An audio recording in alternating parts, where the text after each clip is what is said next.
नमस्कार, स्वागत है आपका हमारे YouTube podcast channel Eeco from the dark में। आज की कहानी हमें लिखी है कमलेश जी ने सांगली, महाराष्ट्र से। कहानी पसंद आए तो लाइक जरूर करें। अगर ऐसी सच्ची घटनाएं सुनने में आप इंटरेस्टेड हैं, तो हमारा चैनल सब्सक्राइब करना न भूलें।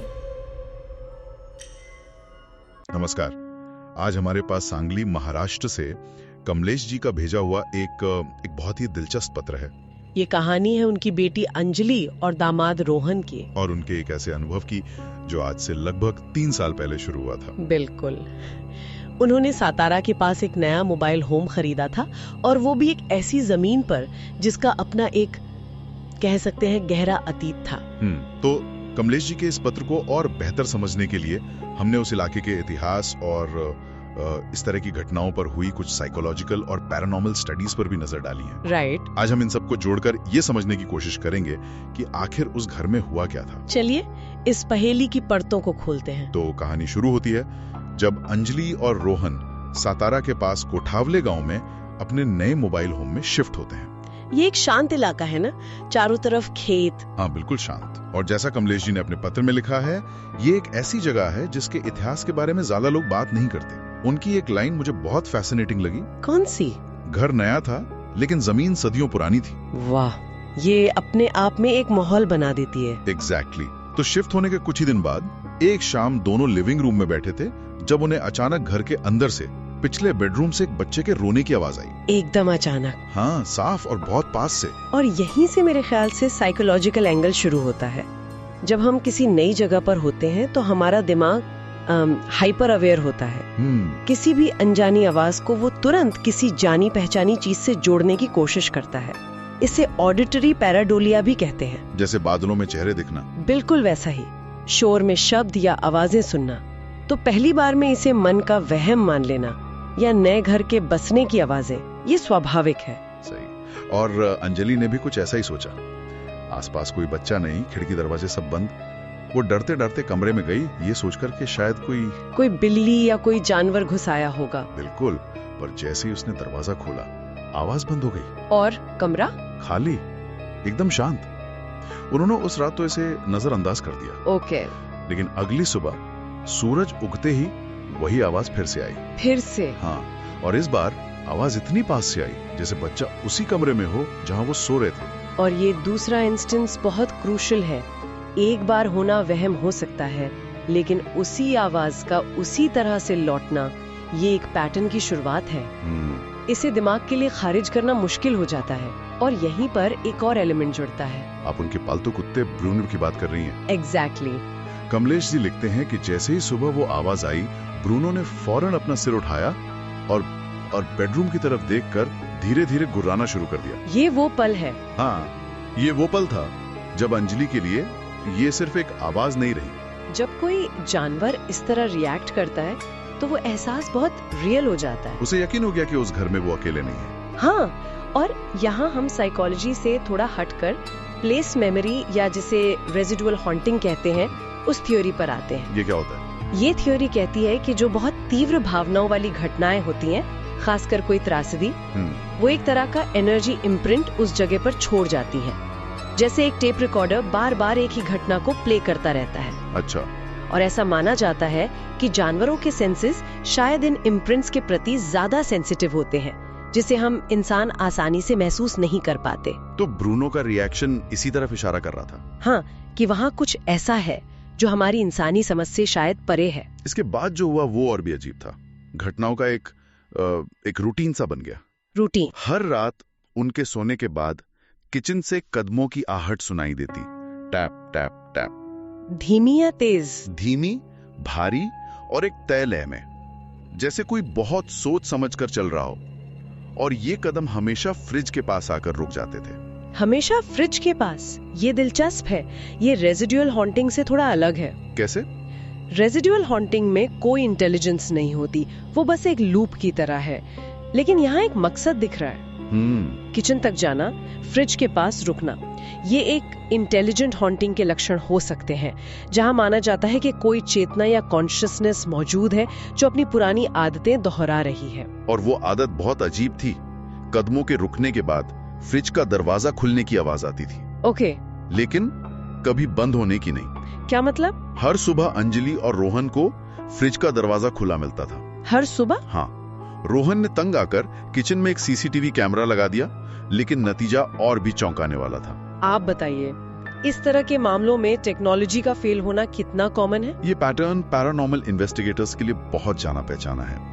इसे अक्सर इलेक्ट्रॉनिक वॉइस फिनोमेनन या ईवीपी जैसी चीजों से जोड़कर देखा जाता है। अच्छा। जहां माना जाता है कि स्पिरिट एनर्जी इलेक्ट्रॉनिक उपकरणों में गड़बड़ी पैदा कर सकती है। पत्र के मुताबिक हर रात ठीक 2:45 से 3:10 के बीच वीडियो में गड़बड़ी होती थी, फुटेज ग्लिच करती थी। जैसे कोई जाम कर रहा हो। बिल्कुल, जैसे कोई जैम कर रहा हो। बेशक इसका एक तार्किक पहलू भी हो सकता है, फॉल्टी वायरिंग या मैग्नेटिक इंटरफेरेंस। लेकिन हर रात ठीक एक ही समय पर होना, लाइक क्लॉकवर्क, ये इसे साधारण गड़बड़ी से अलग करता है। मतलब सबूत बनने से पहले ही मिटा दिया जाता था। कह सकते हैं। इन सब आवाजों और एहसासों के बीच लगभग 7 महीने बाद उन्हें पहली बार कुछ ठोस मिला। Physical evidence? हाँ, एक सुबह अंजलि को बाथरूम के शीशे पर एक गीले हाथ का निशान मिला। हाथ का निशान?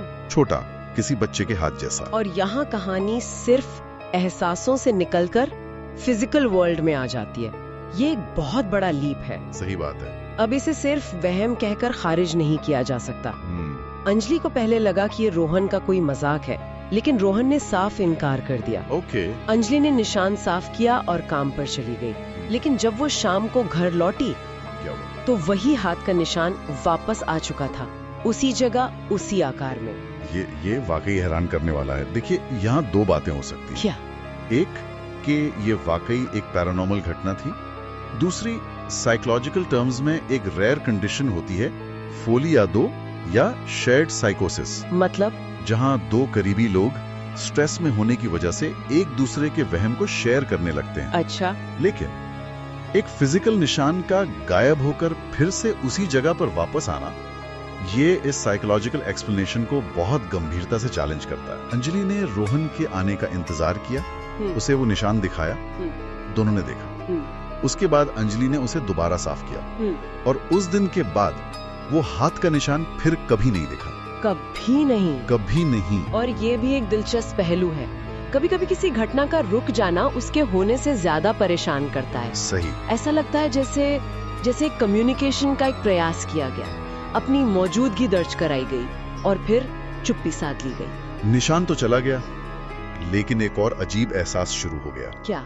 जिसे कमलेश जी अपने पत्र में मकड़ी के जाले वाला अनुभव कहते हैं। मकड़ी के जाले? हाँ, जब भी अंजलि या रोहन हॉल से गुजरते, उन्हें अचानक अपने चेहरे या गर्दन पर कुछ छूने का एहसास होता था, जैसे कोई मकड़ी का जाला हो, पर वहां कुछ नहीं होता था। ये बहुत ही सटल लेकिन बेहद परेशान करने वाला अनुभव है। ये फिजिकल भी है और नॉन फिजिकल भी। आपको कुछ छूता है पर वहां कुछ होता नहीं है। रोहन ने इस एहसास को जिस तरह एक्सप्लेन किया, वो अब तक की घटनाओं को एक साथ पिरोता है। क्या कहा उसने? उसने कहा, ऐसा लगता है जैसे कोई बहुत छोटी सी चीज तुम्हारे पास से तेजी से गुजरी हो। बच्चे के रोने की आवाज, छोटा हाथ का निशान और अब ये एहसास, तीनों एक ही तरफ इशारा कर रहे हैं। जब ये सब हद से ज्यादा होने लगा तो अंजलि ने अपने पिता कमलेश जी को सब कुछ बताया। और यहाँ से कहानी का वो हिस्सा सामने आता है जो अब तक मिसिंग था। हाँ, कमलेश जी ने गांव के एक बुजुर्ग से उस जमीन के बारे में पूछा। द कॉन्टेक्स्ट, जो इन सभी बिखरी हुई घटनाओं को एक कहानी में बदल देगा। पहले तो वो बुजुर्ग कुछ बोले नहीं, लेकिन बाद में उन्होंने जो बताया, उसने इस पूरी पहेली को एक नया मोड़ दे दिया।